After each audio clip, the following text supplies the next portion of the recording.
I am going to just talk quickly about the process that the catalog raisonné went through with the Art Students League and the conservators to unveil this picture and authenticate.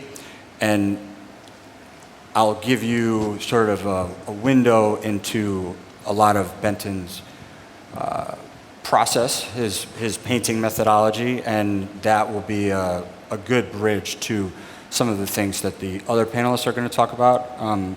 So when the Art Students League contacted the catalog raisonné, this was the picture that was sent.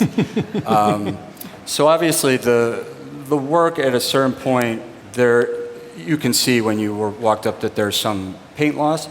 Obviously at some point, someone was concerned that there was going to be further loss, and so they used rabbit skin glue and rice paper to cover the entire work as sort of a preventive measure. It ended up in an attic. You heard the story of how it made its way to the league, and what we did was, with the conservators, we unveiled a corner at first to see, because it wasn't, there are a lot of Benton fakes. It wasn't a foregone conclusion that it was authentic, and so we needed to examine it. And so this was the first reveal here. And it looked good enough to try and reveal a second part, and you can see that on the lower left, that area.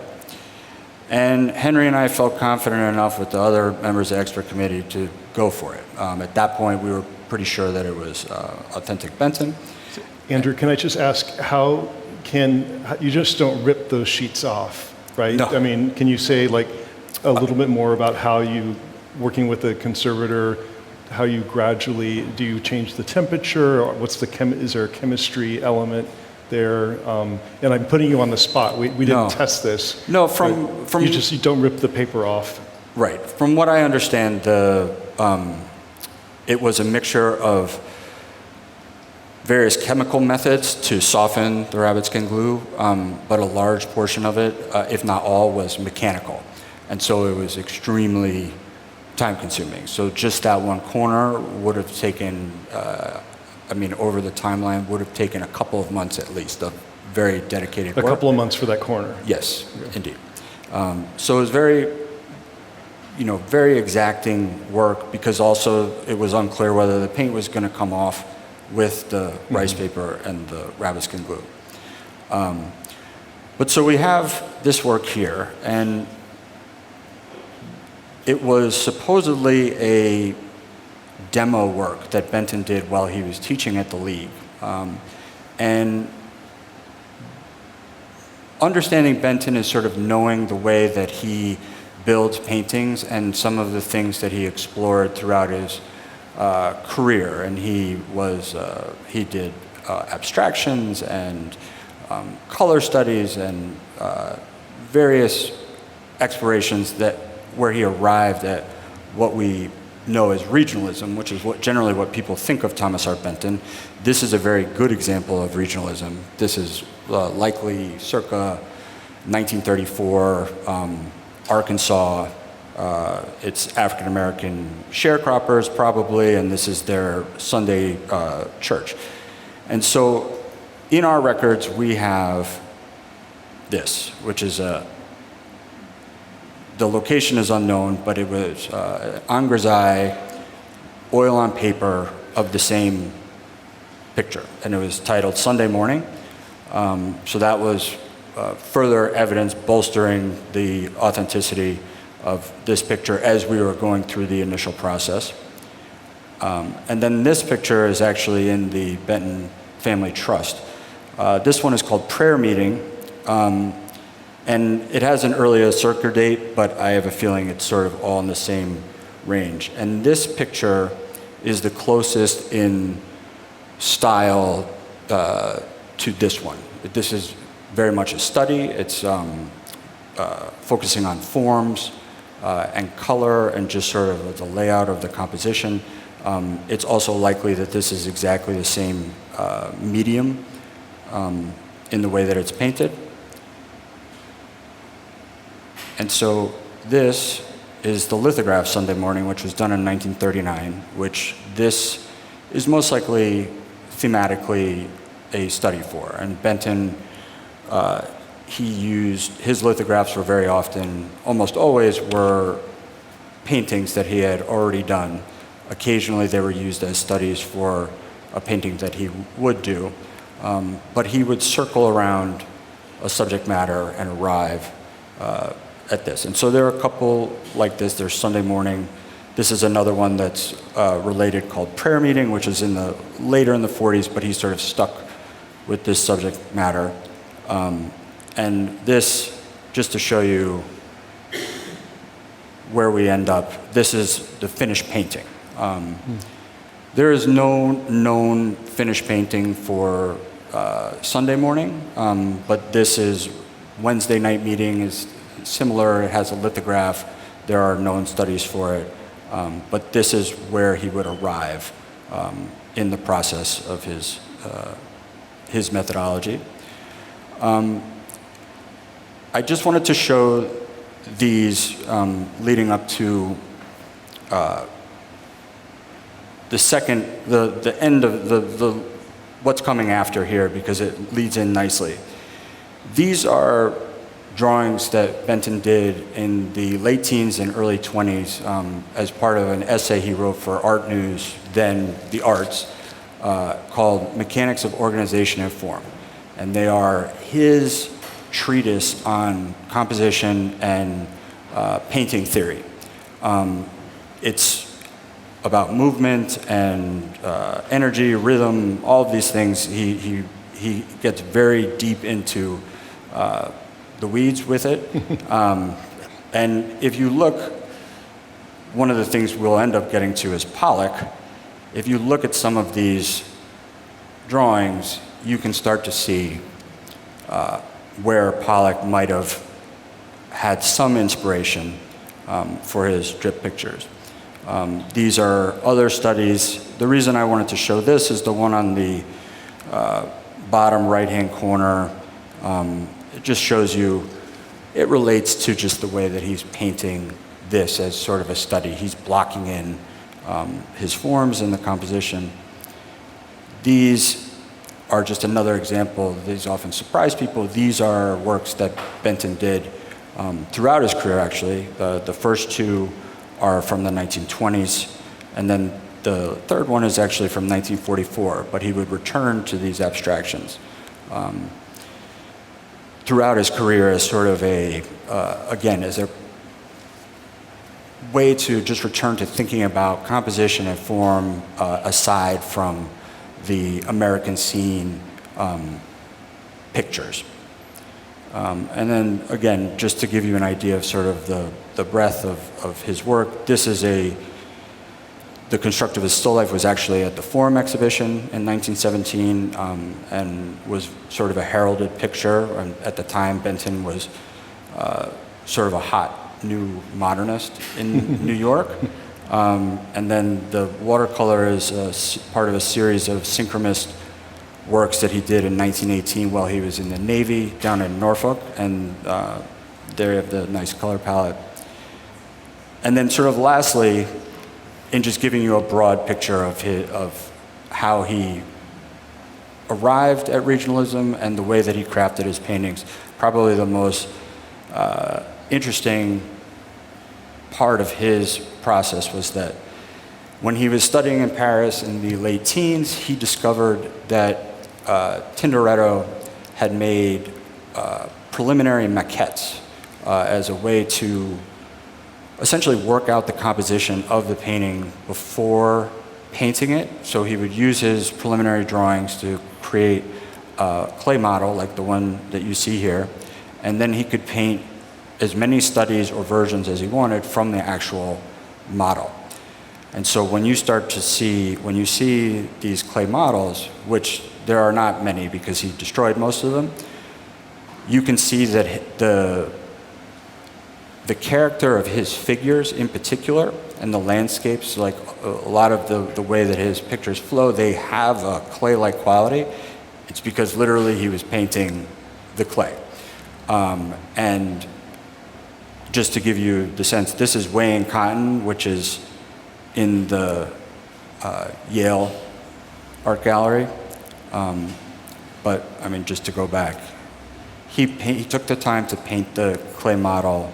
He could look at it from different angles, decide the way that he wanted the light to be. His earlier landscapes from the 20s, he actually would make a clay landscape like a diorama and then would have them flat on a board, and then he would put like a book or something on the back corner. And so when he was painting it, many of them have this bird's eye view, and it's because he was looking down on this landscape model. Again, just related to the League's new Benton here, this is a preliminary sketch for one of his great murals, which was done for the Whitney, but is now at the New Britain. This is around the same time. This is 1932. So it would relate very specifically to this. This is Arts of the South. And then this is the finished product.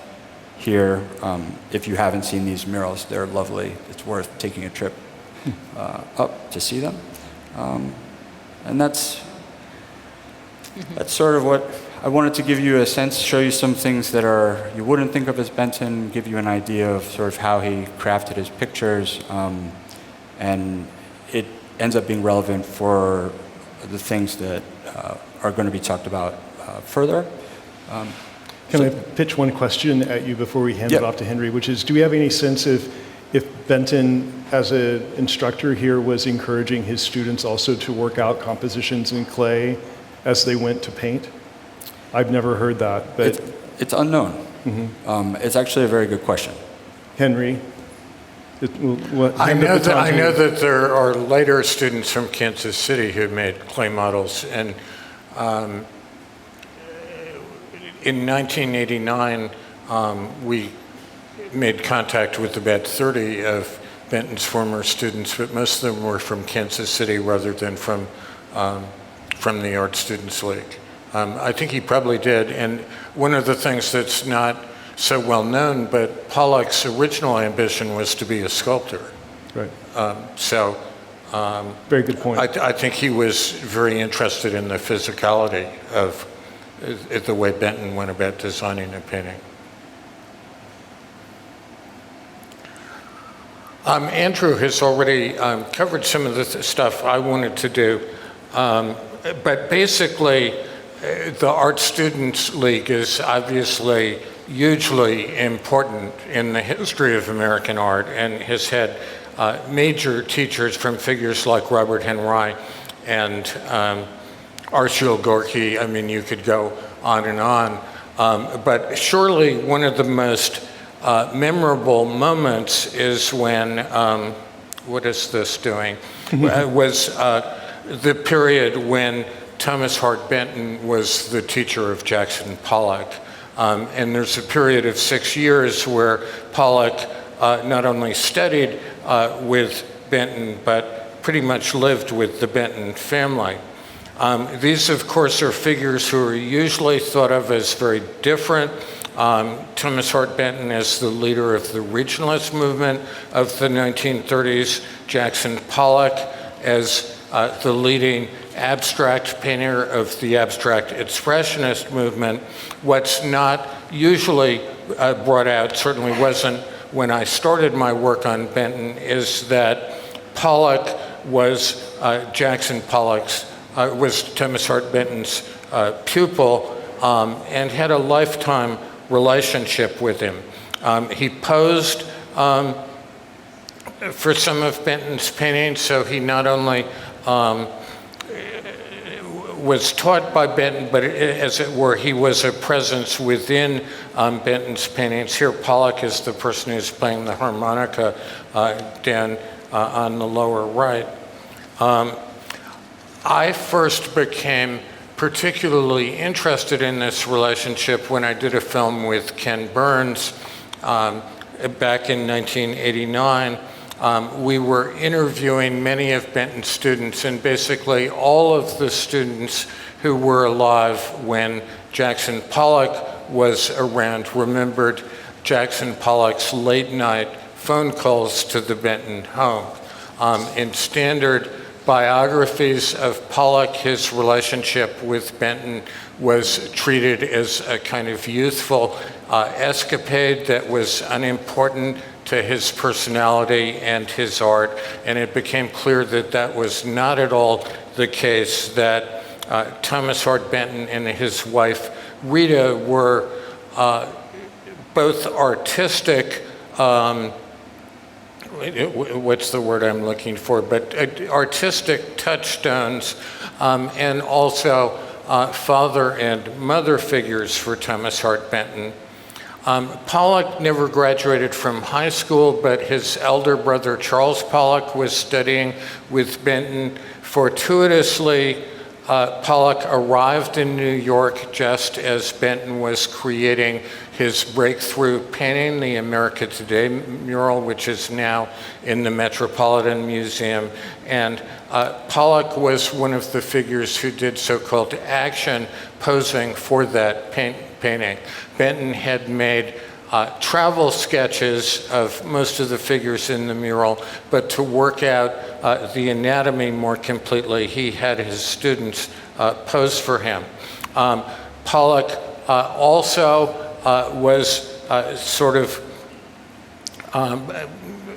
befriended and adopted by Benton's Italian wife, Rita Piacenza, who in fact became Pollock's role model as a sort of mother figure and the ideal woman.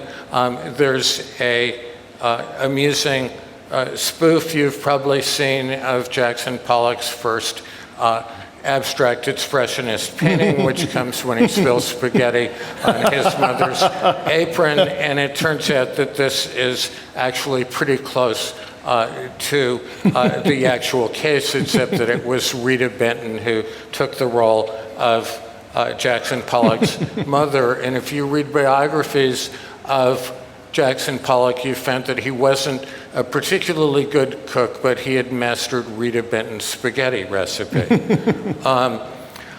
Pollock's early work looks a great deal like Thomas Hart Benton. Here you're seeing his early painting, Going West, which also relates to the work of Alfred Pinkham Ryder, but is clearly based on an illustration that Benton made for a book called We the People. And when I was starting my work on Benton, it was basically the standard line was that Benton was a sort of pedestrian, conservative realist. And I think it's clear that if you look at his America Today mural, he's anything but a typical realist. That, for example, in Instruments of Power in the bottom, you can see that the forms are distended by the force and energy that runs through them. If you look at the coal panel, you can see that space does very odd things. It's sort of like a Mobius strip where at one moment you're in West Virginia and then the space is sucked in and turned in a curious way and you find that you're suddenly in New Jersey. So this is not realism quite in the sense that we usually see it.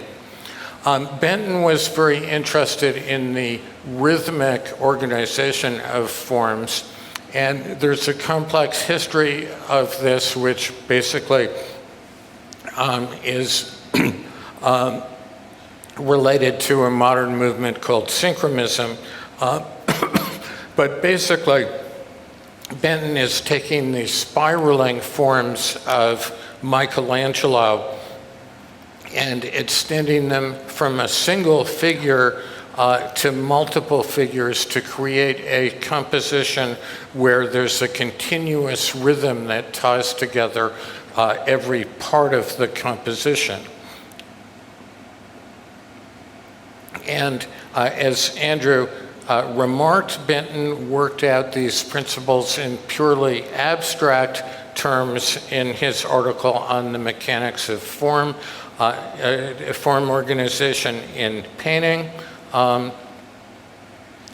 This is an interesting example of one of Benton's abstract paintings, and basically what he's doing is creating a composition where your eye can rest on any part of it, and it will be led in a sort of swirling rhythm, both on the surface and in depth, until finally it unites all the different elements of the composition and you land back on your starting point.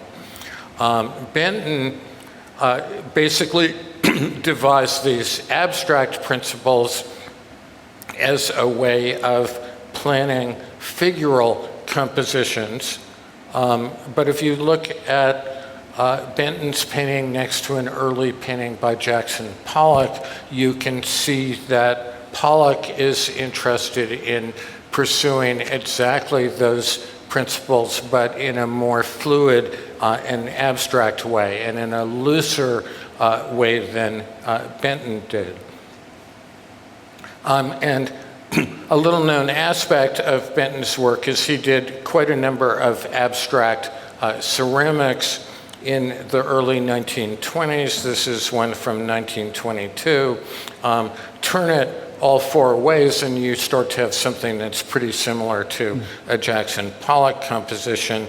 I like to challenge my students to figure out if they can figure out what's by Benton and what's by Jackson Pollock. The image on the upper left is by Thomas Hart Benton from 1922. The one at the lower right is Pollock's first drip painting from 1944.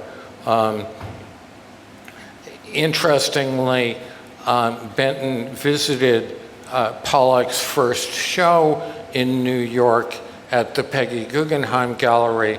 These are two paintings made that year.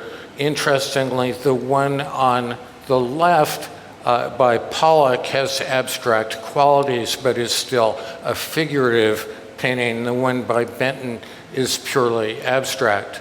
I can't prove this, but my belief is that Benton visited the show, went back to Kansas City and made a purely abstract painting as a kind of assertion of the fact that what Pollock was doing came out of his teachings. And here's Pollock's famous painting, Blue Poles, which relates to diagrams in the mechanics of form organization. Basically, Benton proposed a method of creating a mural composition where you have forms that rotate around a real or invisible vertical pole. And here you can see Benton's diagram on the right and a little sketch by Pollock from one of his sketchbooks where he's basically trying to remind himself of Benton's methods. The final thing that is kind of amusing is that there's some controversy about when Pollock made his first drip painting. What I'm showing you, Pollock spent 3 summers on Martha's Vineyard, basically just after Benton had acquired his home in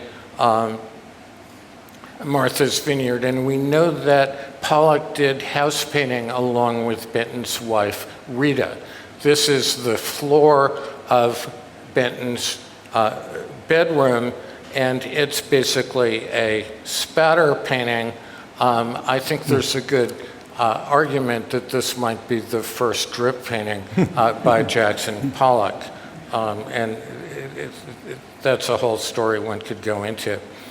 Let me say a word about how Benton's scholarship has changed since when I started. I got a job as curator at the Nelson Atkins Museum, and my principal duty starting off was to organize a centennial exhibition of the work of Thomas Hart Benton. So I did that, and it was rather critically received in many quarters. At that point, if I said that I studied Thomas Hart Benton, it was a little bit like saying that I was a vampire, and people would take a step back and make the sign of the cross. Donald Hoffman of the Kansas City Star described this as the worst exhibition he had seen in 40 years. I might say that controversy is not always bad. It's also the most popular exhibition ever staged in the history of the museum, and that was done 35 years ago when ways of reaching audiences were much more primitive than they are today.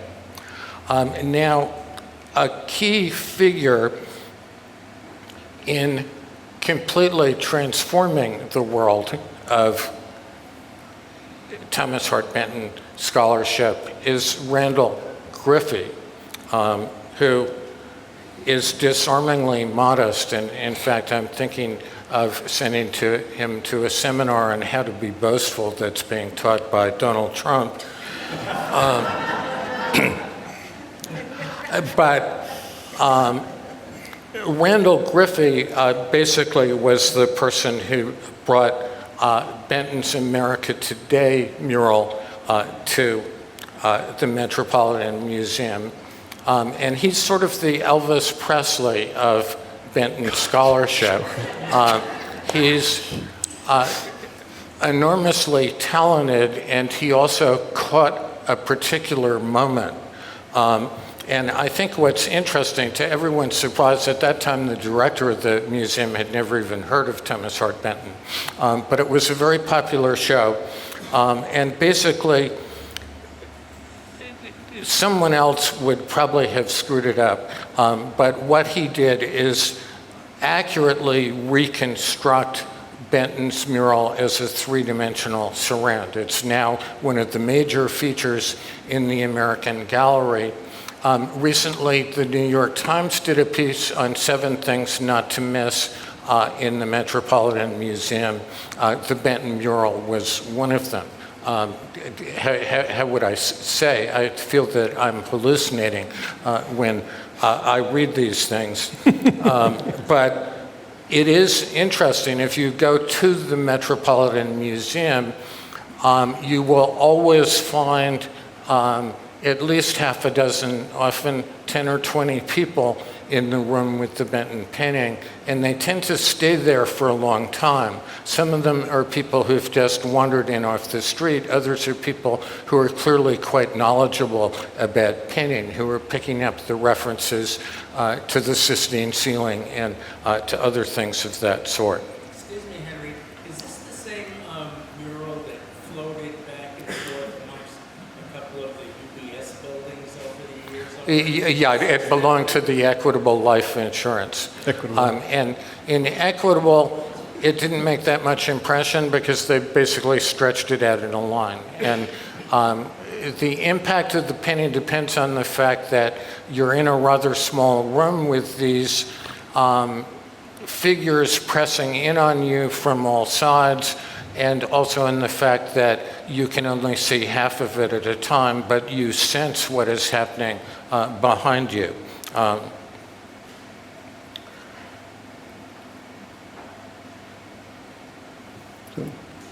Yeah, and Choghakate Kazarian, miraculously, it did an essay on Pollock and Benton for a show that was just shown in Paris at the Picasso Museum. Again, I feel that I'm hallucinating when I read these things. This is something that was unheard of when I started Pollock scholarship, and I think it's an indication of, how would I say, a fundamental change in how we're looking at 20th century art. And finally, last but not least, is Andrew Thompson, who's probably the most knowledgeable person on Thomas Hart Benton these days. We've been working for several decades on this catalog raisonné since Andrew lives in New York. He does a lot of the firsthand examination of the paintings. And he's, how would I say, he seems to regularly shake some amazing new discovery out of his sleeve. And has also done interesting scholarship. He did a major exhibition with the Survec Gallery on the mechanics of form organization, and recently did an exhibition on Benton's sea fantasy paintings. And I guess I'd say that one of the things I always thought that I'd work on Benton for a year or so, it would be great fun. His paintings would be eye candy, sort of like Maxfield Parrish or something like that, and then I would move on to other things. Instead, it turns out that Benton is an immensely complicated and interesting person. The final thing I'd like to say is just that we'll probably talk at to great length because we'd like to talk to each other.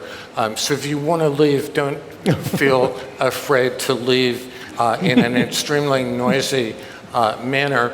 And there's a famous lecture that Benton gave at the John Reed Club, where he made some critical statements about Joseph Stalin, and the lecture ended in a chair-throwing brawl. So that if there's a little noise and tumult that you make, don't feel embarrassed, because it's very much in the spirit of Thomas Hart Benton. And now Thank you, Henry. move on to you. Oh. Thank you. Thank you. So I got interested in Benton quite recently. I mean, I've always been visually interested in his work, but I started researching his work a couple of years ago when I got the chance to write an essay for the recent Jackson Pollock exhibition that happened last year in Paris at the Picasso Museum, and the exhibition was dedicated to the early years of Pollock, those just before the dripping. And so I was writing an essay about the relationship between Jackson Pollock and Albert Pinkham Ryder, starting from this one little isolated sentence from his 1944 interview, where he said, "American painters have generally missed the point of modern painting from beginning to end. The only American master who interests me is Ryder." This is something that has come up quite frequently, but has never been really studied. And when I started looking into that, I realized it's not a direct dialogue between Pollock and Ryder, but more of a triangle between Pollock, Ryder, and Benton. When I was looking into that, I realized, because there's so little information about those early years of Pollock, but I realized that Ryder was really a hot trend, general in New York that time. I think Benton might, I don't know if has met Ryder before his death in 1917, but for sure he has read all the obituaries speaking about this extraordinary reclusive genius who loved the moonlight and died entirely alone. It was very, I mean, all the obituaries about Ryder were so romantic. And the Met dedicated a memorial exhibition in 1918. I don't know if Benton saw it, but probably saw the catalog or has heard of him. And then MoMA also focused has given a lot of attention to Ryder because of the 1930 show dedicated to Homer Eakins Ryder. And Alfred Barr considered Ryder as one of the forefathers of modernism who were purely American. And in general, there was this idea that Ryder was really the homegrown genius and father of modernists. So there was a lot of attention on him. And Ryder was represented by the Ferragier Gallery, run by Frederick Price. And this is a gallery that Benton was associated with. So for sure, Pollock may have heard through that circle of Benton and his gallery about Ryder. Also because the Ferragier Gallery dedicated a huge monograph to Ryder in 32 and an exhibition, and also in 35, just across the street. I mean, there was the Kleeman Galleries that did a big exhibition of Ryder in 35, and these two gals was just 2 blocks from here. So for sure, through Benton, Pollock had many opportunities to see the work of Ryder. And also because Benton's friend, Thomas Craven, did it when he published his big book, Men of Art, which was a very successful book, and Pollock had this book in his library. There's an entire chapter dedicated to Ryder, and I believe he's the only American painter who had that honor. And Craven was really promoting this idea that American painters should just look more back home rather than looking to European painters. So I think it's really through Benton and Benton's circle that Pollock was immersed into the work of Ryder. And in a sense, I mean, we discussed about this major work of Pollock from his early years, this one in the middle at the bottom, Going West. For sure, he gets something from Benton from his own works, his own instruction, but I believe he was also more intuitively influenced by Ryder. I know how much he really understood all the complex construction. He did probably at a certain point, but more intuitively from Ryder. Also, by the way, Ryder was painting directly on canvas. He was not doing any preparatory drawings. So I think that's also interesting to note regarding Pollock, who also liked, for many of his works, to paint directly on canvas, rather than going through this elongated process of preparation. And in that sense, I think the connection is also interesting. So I think for this work, there was obviously the influence of the Benton illustration that Henry mentioned earlier, but also other works from Ryder that you can see to the left. I'm also showing here this painting by Benton to see that Benton himself looked at Ryder. I think Pollock either saw works by Ryder himself, publications, or directly in galleries, but also was influenced by Ryder through Benton's own works that were themselves quite influenced by Ryder. I'm showing here a few works by Pollock and also Benton connected to Martha's Vineyard, because Pollock spent several summers at Benton's house. Benton had installed a special studio in the chicken house, I think. It was called Jack's Shack. So it was a little studio he had installed for Pollock. And they could see from there, I think, the bay. They have a view to New Bedford, I believe. Because New Bedford, where Ryder was born, were really across the water. And so at that time, Pollock painted all these views there. They're very small. That's also something I wanted to insist on. All these paintings are really tiny, especially the one to the right, Tippy's boat in Menemsha Pond. It's big as this, which is interesting when you think of Ryder, because Ryder's paintings are known to be extremely small compared to the general scale of American paintings. But there was this heavy intensity in his paintings that I think attracted Pollock.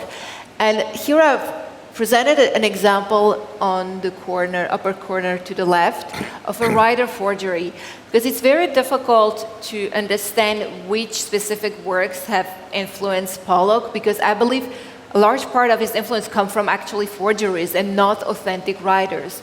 Because at that time, especially in the 30s, there was such a huge amount of forgeries. Ryder was known to be not very productive. So we have estimated that he has produced between 100 and 150 works in total.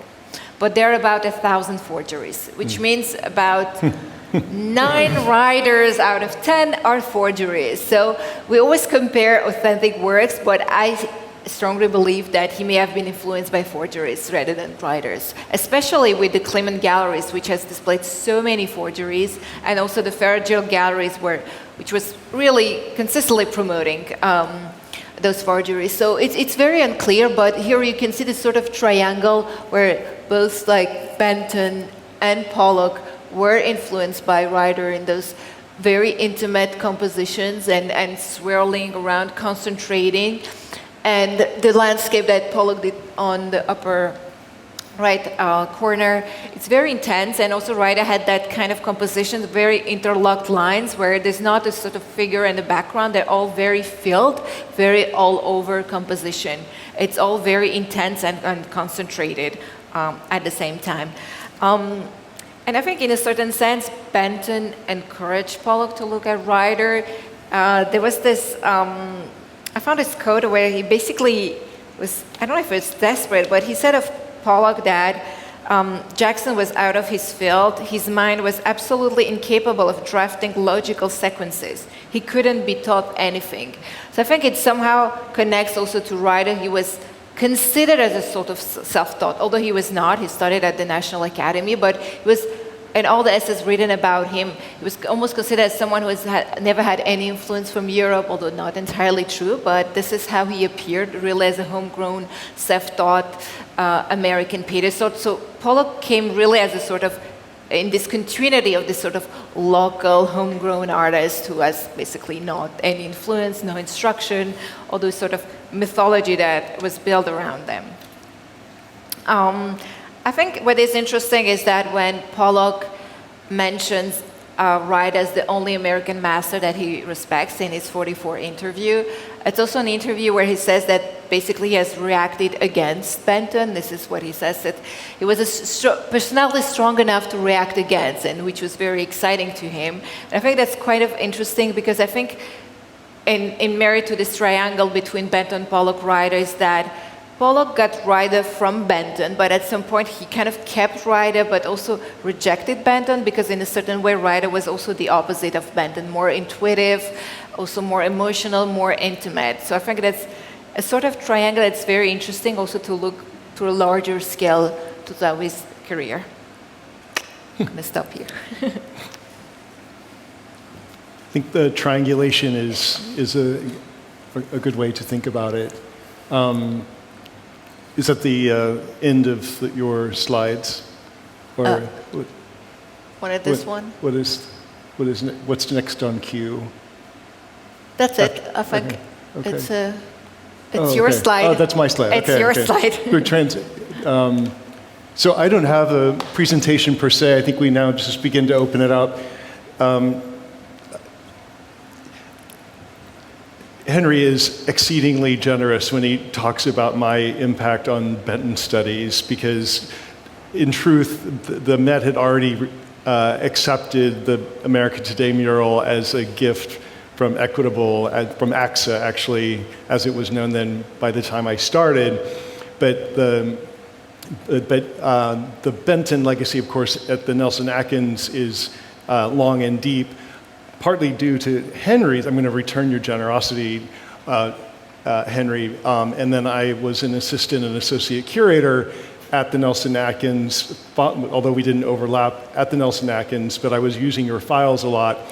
And the fact that the Met had accepted this and was preparing to install it was actually one of the reasons I got the job at the Met. It's because I had so many months and years of dealing with Benton at the Nelson that I knew I was prepared to deal with Benton at the Met. So anyway, it did loop around very wonderfully. But this is the panel, of course, as Henry points out, that makes the connection to Benton so wonderfully. The steel panel where the young strapping Jackson Pollock in the t-shirt is in the lower right-hand corner, modeling for Benton. And I take it a step further, too, that as Henry points out, he's working as a studio assistant, probably cracking thousands upon thousands of eggs for that egg tempera painting. So he's sort of, in a way, in the paint. And my former Met colleague and friend, Stephanie Herdrick, who worked on this project with me, made the point, too. I mean, I guess we have now the reference to Rita's spaghetti sauce as a point of reference for splattering. But if you now look, if you realize that that's Jackson Pollock and the work that's going on with the steel, and when you see the work in person, there are sparks that's coming up from the floor. So then you imagine Pollock as working on the floor, and then the spatters and the sort of transformation of American paint going from the easel to the floor, projected onto that figure in the right-hand corner. So anyway, it was a dream to work on this project. We always called it the gift that kept on giving. The modern contemporary wing is in the gradual, slow process of shutting down for gut renovation. So I don't know what the timeline is for accessibility to this space, so enjoy it while you have it, because it will close at some point, but I don't have the timeline for that. One of the highlights of working on this and It was a commission for the New School of Social Research, was working with New School archives, and they discovered the original architectural renderings for the room, which made clear that people always wanted to know about the architecture and specifically the moldings, these funky Art Deco inspired moldings that he's so creatively and successfully working with and around with these compositions. And we found it was literally in a folder that fell behind a filing cabinet that someone on the janitorial staff found behind the filing cabinet. I'm not lying to you. And that we debuted in the show that Henry is referring to, shown for the first time, that made it clear that the architectural renderings from Joseph Urban's studio predate Benton's work. So Benton would have known the designs for the room going into designing these panels. So there is, we could pin that kind of chicken and egg scenario down. And Joseph Urban was a very successful architect designer throughout the city. He did that New School new building that is, God, I used to know this like the back of my hand, 66 West 12th Street, the New School building that you can still walk by today. The amphitheater is still, or the auditorium in that building is still one of the great interior spaces from the 1930s, or late 20s, early 30s in the entire city. But the base, what's the building near Columbus Circle with the Sir Norman Foster top on it? What is that building? Sorry? Yes, so that base of that building is is a Joseph Urban building. So Joseph Urban's legacy as an architect is still around, but this is kind of a collaboration to some extent with Urban and Benton. And just doubling back, having a slightly larger view of going west, which you wonderfully so unpacks for us. I'm now at the Smithsonian American Art Museum, and this is, we don't have a drip painting from the 1940s or 50s, which are really hard to come by these days. We'd love to have one, so let's talk at the reception if you happen to have one, or you want to send us one in the mail, we're open to. I mean, it's a little bit harder to, one of those is harder to ship than this, I get it, but let's talk. I'm all ears if you have. But we're very happy to have this beautiful early Pollock going west, which, again, triangulating Pollock and Benton and Ryder is a really wonderful way to think about it. Interesting note, the credit line. It's a gift of Benton, right? And I have to say, when I was giving tours of so many tours of the exhibition when we debuted the Benton mural, and you quote that Pollock line with that prominent interview when he said, Benton was useful only as something to react against. Benton was alive and likely read that. Benton, whatever you think of him, he was a human being. That must have hurt like hell. Must have hurt like hell. And then we are lucky at the Smithsonian American Art Museum to have a great Benton mural, Aeschylus and Hercules, 1947, to the point Henry makes of, that times have changed around Benton and the kids and the popularity. A couple weeks ago, one of the Smithsonian fellows, predoctoral fellows, gave one of the Friday art talks on Aeschylus and Hercules. I was amazed that this young aspiring curator art historian chose this work. I just never imagined that Benton would have been the thing that Ike would have chosen to talk about. This room was filled with other fellows, filled with high school AP art history kids, filled with, just across the range of demographics and age, and it just triggered great conversation through the time. And I have to say, what I've observed is just kind of taking stock of things around American modern art, is that the artists of the WPA era have held up. and are holding up. Now, admittedly, Benton himself was never on the WPA, but he's of the ethos of the WPA. And as a muralist, right, he often he is misunderstood as a WPA artist because he was such a prominent muralist, but he was never technically on the WPA rolls. But artists who are associated with the WPA are holding up because they are engaged with social, cultural, and political issues. The modernists, the formalists, are having a tougher time. That's O'Keeffe. That's Hartley to some extent, and others along that line. It's harder to make them appear to meet the moment that we're in. All right, let's just make that point. There's a lot to talk about here too, but also just to take note that imagine what just the comparisons that Henry, so wonderfully makes. Imagine what Imagine what Pollock is doing around 1947, 1948, going on a much larger scale like this, and you can almost superimpose those early Pollock drip paintings that are getting on a larger scale on something like this. And again, if you have one of those, I want to talk. I'd love to show it next to this.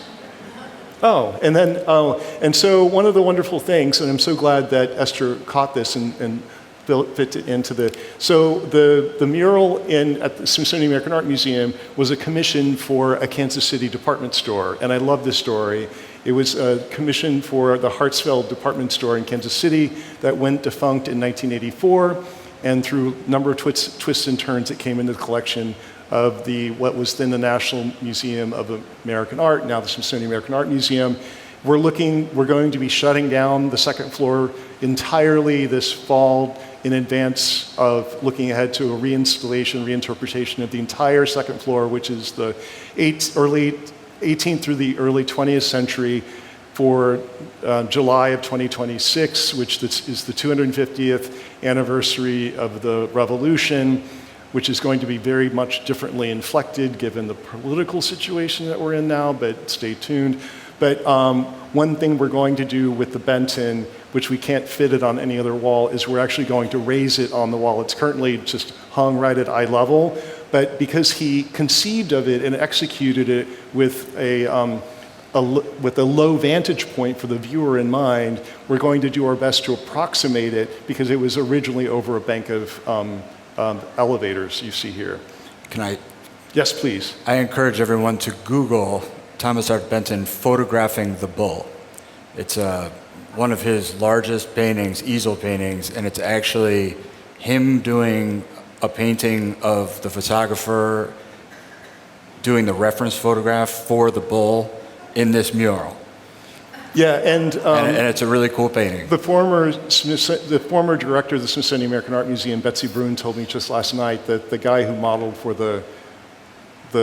Hercules, who's wrestling with the bull here and tears off the bull's horn, which becomes the horn of plenty or the cornucopia, which you see then on the right, came to the museum at some point. And anyway, they're real people, I guess is the point. Anyway, but I love that. We're going to do much more to build out its original context. And I guess that's what I have to offer just by way of rounding out the context and just offering just some perspective on Benton. I think the days of juxtaposing them as and putting them in opposition to one another are long gone. To seeing them more in dialogue, which of course really, Henry, you played such a critical role in that, to not see them as diametrically opposed to one another, which was really Pollock creating the mythology that he wanted for himself. During Pollock's lifetime, there's much more nuance to that story here, but so much of that relationship started here, like so many other storied relationships that became the larger story of American art. And on that note, I know we're running a little bit long on time, but we want to open up for Q&A. I just wanted to make one wrap-up comment, which is relating this newly discovered painting with all this Benton Pollock stuff.